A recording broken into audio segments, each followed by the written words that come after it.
First of all, let me ask. I don't know if I'm going to pronounce the name right offhand or not, but Frederick Johnson. Yeah, exactly. Oh, great. He joined the Noctum ranks this year on drums. How's he working out for you guys? Really, really good, to be honest. I think he fits our sound much better than Gustav did. I mean, Gustav was an amazing drummer, no doubt, but I don't know. Fred's got this heavy and distinct way of playing, and it just suits us perfectly. That's good. Okay, you there? Yeah, sure. Okay. Yeah, looks like it's recording now. I don't know what happened there. The program Yeah, no just kind of worries. disappeared on me. No worries. All right. So anyhow, picking up where we left off here. God, Windows 8 sucks. Uh, you guys were originally signed to High Roller Records. Now you guys are on Metal Blade. How did the change come about? Was your Well, contract we over? we received an email from Will Palmer of Angel Witch, who works at the UK office of Metal Blade, and just asked us about future plans and if we are still on High Roller, etc. And like in 2 days, the LA office emailed us as well, so they contacted us and just proposed the deal. And yeah, I think we signed in about 1 or 2 months after that. It went real quick, and it's been great so far. Was he a huge fan of the band, or did he just happen across the seance and thought, this would probably suit the Metal Blade family here? I don't know actually. I never Didn't bother asked. asking? No, I would guess I was a bit thrilled, so I didn't think about it. Oh, okay. Now, you guys, from what I'm reading, you signed in August of 2011, but yet the Fiddler EP wasn't due out for another month. Did that cause any problems between High Roller and you guys, or anything? No, not at all. We are off on the good grounds, and I love High Roller as well, and we got no bad bloods between us at all. I made sure to Melblade that the Fiddler EP was coming to be released. All the songs was recorded and everything, so there was really no problem at all. The Fiddler EP came out. I was looking around for it. It looks like it was only available on vinyl through High Roller Records. Are there any plans to have it released in another format? Because I know the Seance was released on CD, I believe through Stormspell Records at one point. Yeah, exactly. But then we re-released the Seance CD version with the Fiddler and Serpent on it, or the Serpent Bride, I mean. So Okay. there's like a re-release of the CD with those two songs. All right. I do have to admit, Final Sacrifice definitely sounds a lot heavier than the Seance. What prompted the change musically, or would you say that's probably just from the richer and tighter audio quality this time around? Well, I think it's when at about the same time when we started to talk to Metal Blade, me and David had like a really long conversation during a whole summer talking about the band's future, and both agreed that we wanted to go heavier, um, to go away from this like classic 70s sound, and just both of us love heavy metal and really the early stuff, the real early 80s. So we wanted to mix that with what we had to make like a rock groove with some heavier heavy metal tunes. Pardon me. And yeah, I guess that was the development.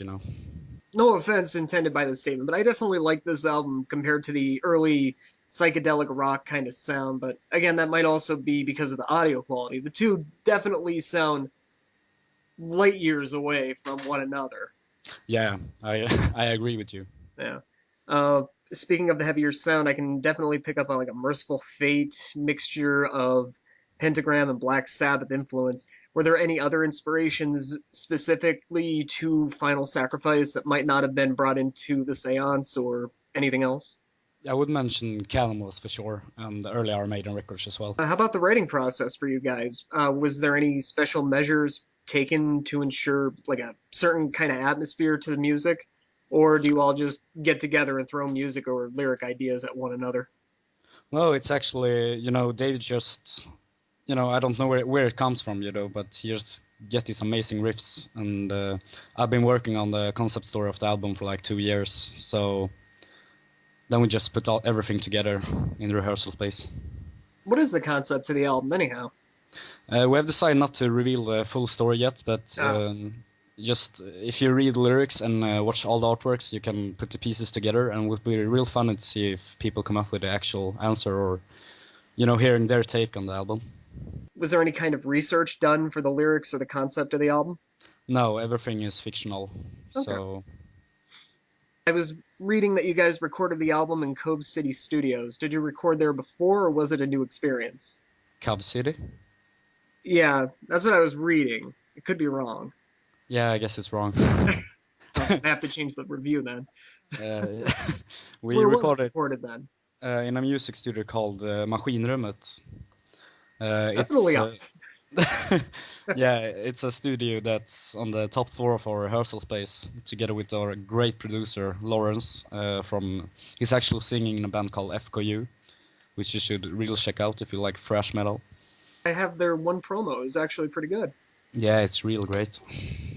Oh, thank you for making me look like a fool, Google. So did you guys try anything new in the studio this time around, or was it all essentially the same kind of performance from the previous ones? Well, for the first time we had actually a lot of time, you know. The Saints were recording like less than 24 studio hours, all in all. And this one we had like, I think 2 weeks or something. 10 days or 2 weeks, I can't remember exactly. So we definitely had a lot more time, you know, to make everything the way we really, really wanted it, you know, and could really think about things and maybe change some things during the studio process. And I think that's the main thing, you know, and it's really important. Do you wish that you had a little more time to record? This one? Yeah, to maybe sit down and maybe not Uh, maybe change things around, but maybe see if you can improve or try something different, see if that works better than what you guys did. well, it's actually hard to answer, you know, because if you start to think too much, you know, and start overdoing things, it might turn out even worse, you know, than just going for, you know, your guts. You have to, like, if you feel it's a great album, you know, but you think like, oh, maybe I can change this, or maybe I could do this. I don't think it's real good to, you know, overthink stuff, but yeah, perhaps maybe 1 2 days would be great, you know. But I still think the album came out the way we wanted to, and I think everything is great about it. How about the gear that you guys used in the studio? I mean, did anybody happen to use any different instruments or devices to record the album with? No, no, we were, you know, all the basic stuff from rehearsal space, and we didn't want, you know, to make like an analog recording or something like that, just because of the sake of it, you know. We just wanted it to sound great, and we found the guitar sound straight away, and you know, everything was just great.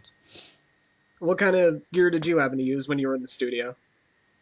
I actually lined the bass, so I use software for the bass sound. Ah, okay. Yeah. Well, how, I know you said you didn't really want to use, well, come off with a raw analog sound to it, but there is sort of like a echo to some of the music where you do get a bit of a 80s vibe to it. How important is that kind of atmosphere? Yeah, that's the thing, you know, we want to grab, you know, something. I mean, obviously, the records from back then, like the early 80s, they sound a lot better than most of the records that's coming out right now. But we still didn't want to like make a replica of a record that really sounds like it's from 82, you know. We wanted to mix the best things out of the past and together make something new, you know, and have some modern touch to it as well. Do you think maybe the bands in the doom metal genre at this point, even the stoner rock, stoner metal, psychedelic styles, that they're putting a little too much emphasis on their material sounding raw and analog, like it Well, came straight off a cassette? I think it's, you know, the whole idea of thinking that is like, I don't know, it's really boring, but you know, some people, or some bands, you know, really fits with that sound, you know. I mean, like Graveyard's albums, I think they are recorded analog, all of them, and they have like the perfect production for their music. So I totally understand them doing it, you know. Okay.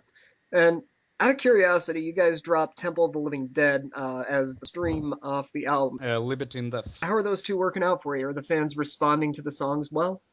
Yeah, the response has been real amazing, to be honest. Really, really good. I think made like 3 4 bad comments, but that's about it. Have you done the songs live yet, or no? No, Liberty in Death and another one called Resurrected and Evil we played at our last tour, but that's about it. I think it's made on like 8 shows or something. Will there be any other songs that drop from Final Sacrifice before the album comes out, or maybe even a music video that you guys might shoot? We're releasing a single tomorrow, actually, of Oh, Resurrected and Evil. But there won't be a music video this year, I think. I was looking on the Metal Blade store, and I only saw Final Sacrifice being offered on CD. The other two recordings obviously were put on vinyl. Are there This talks one of will it? be as well. What was that? This one will be as well. Oh, it is? Okay, that was Yeah. my question there, if it was going to be or not. What would you do you rather it being on vinyl, or do you feel maybe CD or digital would work as well? For me, I want it to be out in as many possible shapes as possible, to reach out to as many people as possible. But since I'm a vinyl collector myself, I kind of demanded it to be on vinyl as well, so I can get my own copy. There you go. Plus to keep it in format with the other two. Yeah, exactly. How about cassette? Yeah, I would really like that actually, but I don't think Metal Blade is putting out things on cassette. They should. Yeah. I just started getting into collecting cassettes, so they definitely should. I'd love to have this on cassette personally. I love the sound from the tape more than I do vinyl, to be honest. Really? Yeah. Okay. Cool. Then again, maybe it's just the era I grew up in. Yeah, I don't perhaps. know. I got one for you. How about 8-track? I think we're Wait. pushing the limits right now. Hey, I'm waiting to see some band put out a new album on 8-track. I'd love to see that. Maybe perhaps like sell 10 copies worldwide or something. How about live dates for Noctum? Do you guys have any set up for the remainder of 2013, or do we have to wait until 2014 to see you guys live again? We got 2 shows in Sweden. That's planned right now. 26 October or something, I think, and 8 November. But we just signed a deal with, we got an agent in Europe and one in the US, so we're just planning right now, and hopefully we'll make an announcement as soon as possible. So you guys then are definitely planning on coming over to the US sometime? Yeah, we're definitely talking about it, but there's no specific plans right now. Awesome. One other thing I wanted to touch on real quick, Howlin' Owl. How's that going for you? It's really great, actually. The What? response for Below is just mind-blowing, and by all means, it's a fucking phenomenal band. Nice. Now, what made you guys go that route with it? Like, what made you actually take on Howlin' Owl Productions? Well, I've been, the manager for Noctum since the start, and also helping another friend's band, so, when this band came along and they're friends of mine, I just thought, why not, I started my own management and just doing everything myself to make sure they are in the right hands, and they just signed with Metal Blade, so I couldn't be more happy, How can bands reach out to you regarding Howlin' Owl? On Facebook, but I'm pretty busy right now, and let's say it's kind of hard for a new band to catch my attention, to be honest. So basically, right now, everything is going to be limited, especially with the new album and everything going on. Yeah, definitely. Yeah, thank you a lot for taking your time and doing this. No problem. Hope all goes well with the album. Hope the shows and touring that you guys have coming up next year work out very well. And definitely stay in touch, man. It was fun talking to you. Yeah, absolutely. Take care, mate. You too. Bye. Bye.